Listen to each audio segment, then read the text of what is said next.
Amurka. A ranar Laraba dai mun ga yadda dimokuraɗiyya ta sha kashi a cibiyarta ta duniya.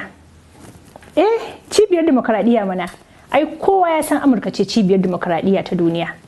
Ita ce cibiyar siyasa ta duniya, kuma ita ce ƙasa mafi ƙarfin faɗa aji da wasu ƙasashen duniya masu tasowa ke rububin kwaikwayonta. Sai dai a ranar Larabar mun ga yadda wasu masu zanga-zanga da wasu suka kira su da 'yan jagaliyar siyasa suka kutsa suka shiga cikin majalisar dokokin Amurka, suka kuma tayar da zaman da ake yi a cikinta, wato Capitol Hill.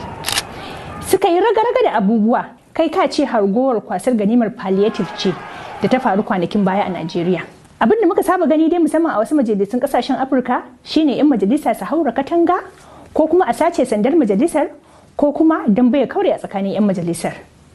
Amma da wuya kaga masu zanga-zanga ko 'yan jagaliya kamar yadda wasu suke kiransu sun kutsa kai cikin majalisa har su yi nasarar tayar da zaman da 'yan majalisun ke yi. Zuwa yanzu dai hukumomi sun tabbatar da mutuwar mutum 5 ciki har da ɗan sanda guda 1 duk a wannan hargitsin. Duk waɗannan abubuwa dai sun faru ne jim kaɗan bayan wani jawabi da shugaba Trump ya yi a ranar, inda ya buƙaci masu goyon bayansa da su yi tattaki zuwa majalisar domin yin zanga-zangar da ya kira ta a ceci Amurka. A daidai lokacin da 'yan majalisar wakilai da dattijai suke wani zama don tabbatar da nasarar Joe Biden a matsayin wanda ya lashe zaben 2020. Wannan al'amari dai ya sa mutane da dama suke ganin shugaba Trump ba zai iya wanke kansa ba, saboda a cewar su shine yayi wa masu zanga-zangar ingiza mai kan turuwa.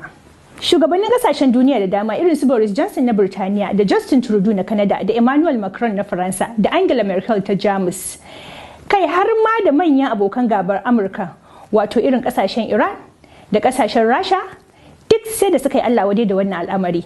Ba a bar Goodluck Ebele Jonathan a baya ba, wato tsohon shugaban Najeriya, shi ma sai da ya tir da wannan hali da shugaba Trump ya nuna.